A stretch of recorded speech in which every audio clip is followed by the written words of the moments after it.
नमस्कार दोस्तों, stock market studies में फिर से एक बार आपको बहुत बहुत स्वागत है। तो आज मैं फिर से आपके सामने कुछ इंपॉर्टेंट कंपनी का अपडेट शेयर करने वाला हूं, तो वीडियो को पूरा लास्ट तक देखिएगा।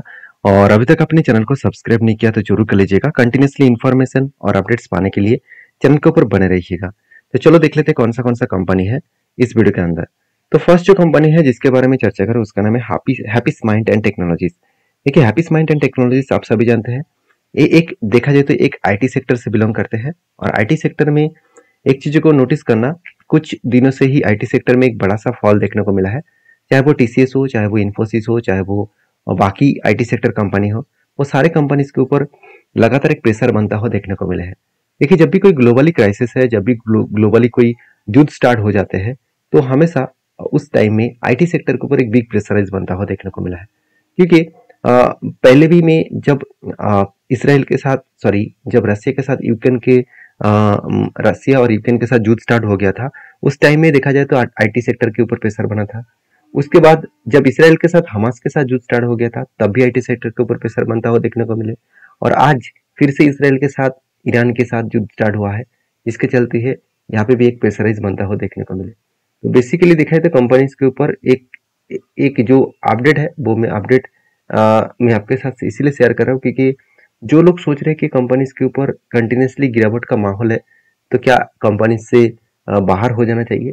मेरे खुद की ओपिनियन में आपके साथ शेयर करूँ तो कंपनीज के ऊपर मैं बाहर नहीं होने वाला हूँ, क्योंकि कंपनीज के ऊपर जिस तरीके से सिचुएशन बनता हुआ देखने को मिले, जिस तरीके से लगातार गिरावट का माहौल देखने को मिला है, उस हिसाब से बात करूँ तो कंपनी के ऊपर एक प्रेशराइज है कंटिन्यूसली गिरावट का।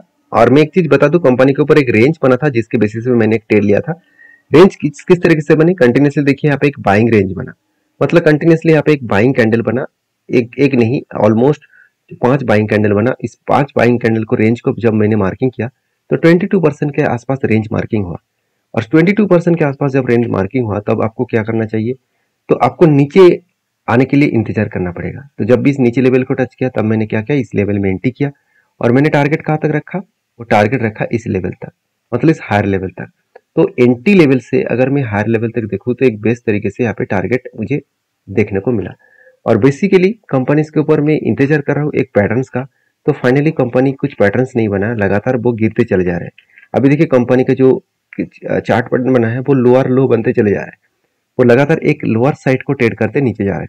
तो अभी कितना दूर तक जा सकते, देखिए मैं पहले ही बोल चुका हूँ, कंपनी एक स्ट्रांगली यहाँ पे क्या था, सपोर्ट था 760 रुपीज, इसका स्ट्रांगली एक सपोर्ट है।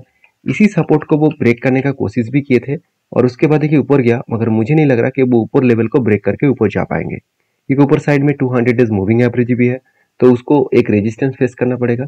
और जिस तरीके से यहाँ पे कैंडल क्रिएट हो रहा है, मुझे लग रहा है एक सेलिंग प्रेशर ज्यादा है, क्योंकि इस तरीके से कैंडल को कहा जाता है एक हैमर जैसे कैंडल।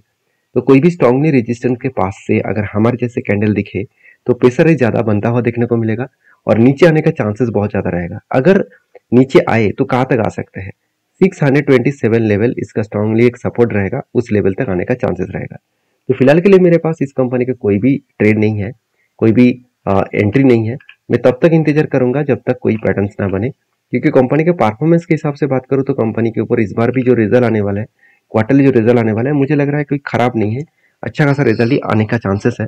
फिर भी सिचुएशन को समझते हुए मैं बात करूं तो कंपनी के ऊपर अभी भी प्रेशराइज है। तो इस प्रेशराइज के कारण कंपनी के ऊपर एंट्री लेने से पहले सारी चीजों को आपको एक बार वेरीफाई करना पड़ेगा।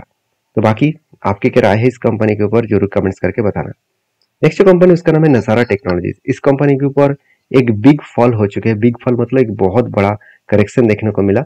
अभी देखिए वो करेक्शन में सबसे पहले आपको साथ शेयर करूं, देखिए एक पैटर्न क्रिएट हुआ था कुछ इस तरीके से, कफ हुई धाने पैटर्न बना और फाइनली 2 बार हैंडल बनने के बाद फाइनली यहाँ पे क्या हुआ, ब्रेकआउट हुआ।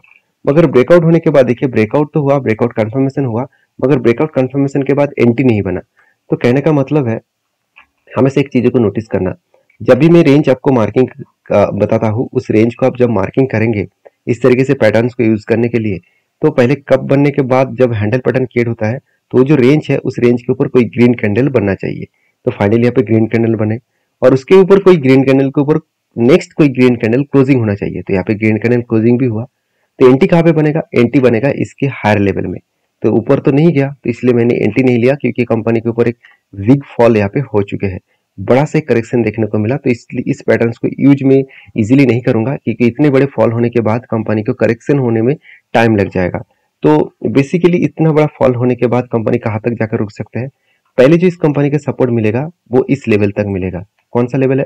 वो लेवल है 607 रुपीज के आसपास। क्यों? क्योंकि देखिए कंपनी जब लॉन्ग जर्नी किए थे उसके बाद थोड़ा सा करेक्शन किया, और उसके बाद देखिए इसी लेवल से कंपनी एक फिर से बाउंस बैक किया।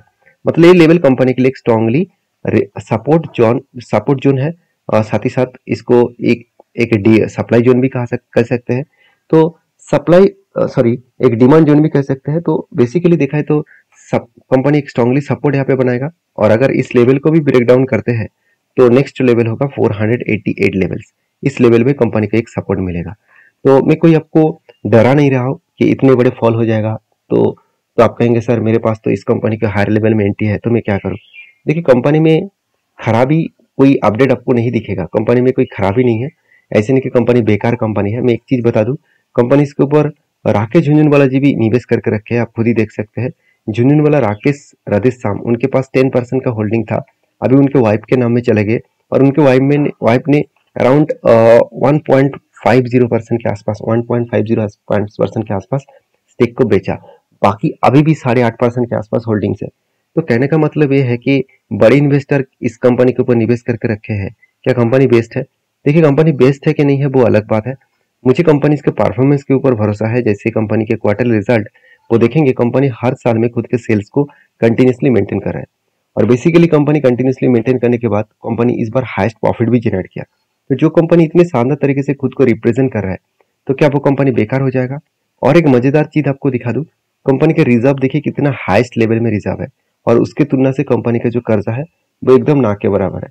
तो जब कोई कंपनी का कर्जा इतना कम हो और कंपनी का रिजर्व इतना ज्यादा हो, तो उस कंपनी में पुश ऊपर जाने के लिए वो हमेशा तैयार रहेंगे। हाँ, अभी कंपनी के ऊपर करेक्शन है, तो इसलिए सोच समझ कर डिसीजन लेना। मेरे पास कोई भी एंट्री नहीं है, मैं एंट्री लेने वाला था मगर मुझे कंफर्मेशन नहीं मिला तो मैंने एंट्री नहीं लिया। तो बाकी आपकी क्या राय है जरूर मुझे कमेंट्स करके बताना। नेक्स्ट जो कंपनी है उसका नाम है आर्कॉन इंटरनेशनल लिमिटेड। देखिए आर्कॉन एक रेलवे गवर्नमेंट कंपनी है, कंस्ट्रक्शन एंड इंजीनियरिंग के ऊपर कंपनी काम करते हैं। 1984 में कंपनी स्टार्ट हुआ था, सॉरी 1985 में कंपनी स्टार्ट हुआ था। बेसिकली कंपनी का जो बिजनेस है वो स्टार्ट हुआ था 1975 में, और रेलवे कंस्ट्रक्शन के ऊपर कंपनी काम करना स्टार्ट किए। और उसके बाद देखिए कंपनी खुद को इंटीग्रेटेड किया इंजीनियरिंग एंड कंस्ट्रक्शन के ऊपर, और वो भी पीएससी स्पेशलाइजिंग लार्ज कंपनी के हिसाब से वो भी 1985 में है। तो बेसिकली इस कंपनी का परफॉर्मेंस मुझे अच्छा लगा, क्योंकि कंपनी लगातार ग्रोथेबल कंपनी का सिचुएशन दिखा। अभी क्वेश्चन ये है कि कंपनी का Q4 का रिजल्ट कब आएगा और किस तरीके से होने वाला है। देखिए कब आएगा वो तो मैं दिखाऊंगा, उससे पहले किस तरीके से होने का चांसेस है वो एक बार देख लीजिए। कंपनी का जो नेट प्रॉफिट है उस हिसाब से बात करूँ तो कंपनी का नेट प्रॉफिट लगातार बढ़ते चले गए। 10,000 करोड़ से 12,000 करोड़ बना, 9,600 से 11,000 बना, और अभी देखिए कंपनी के ऊपर नेट प्रॉफिट 765 से 939 करोड़ के आसपास देखने को मिला। मतलब बेस्ट तरीके से कंपनी के एक प्रॉफिटेबिलिटी ग्रोथ होता देखने को मिले है। बाकी इस कंपनी के ऊपर एज ए इन्वेस्टर प्रोमोटर से लेकर एफएसडीएस पब्लिक हर किसी के पास इन्वेस्टमेंट आपको दिखेगा। सिर्फ कंपनी के ऊपर एक पॉइंट मैं आपको साथ शेयर करूंगा, कंपनी का कैपेक्स। देखिए कंपनी का कैपेक्स उतना ज्यादा बढ़ नहीं रहा जो पहले कैपेक्स था। पहले देखिए 300 करोड़ के आसपास कैपेक्स था कोविड के टाइम में, और आज वो कैपेक्स सिर्फ 150 करोड़ हो चुके हैं। मतलब 50% कंपनी का कैपेक्स कम हो चुके हैं। जो कंपनी का कैपेक्स कम हो रहा है तो उस कंपनी के ऊपर एक तो प्रेशराइज बनता हुआ देखने को मिल ही सकता है। तो बाकी इस कंपनी के टेक्निकली चार्ट पढ़ने के बारे में बात करूँ तो रेलवे सेक्टर में हर स्टॉक के ऊपर एक बिग जर्नी देखने को मिला, और एक धमाका जर्नी होने के बाद एक पॉइंट में जाकर वो अटक चुके हैं। वो पॉइंट्स कुछ इस तरीके से है, एक ही रेंज के ऊपर कंपनी ट्रेड किया, कंपनी लगातार ऊपर जाने के बाद एक ही रेंज के ऊपर ट्रेड कर रहा है।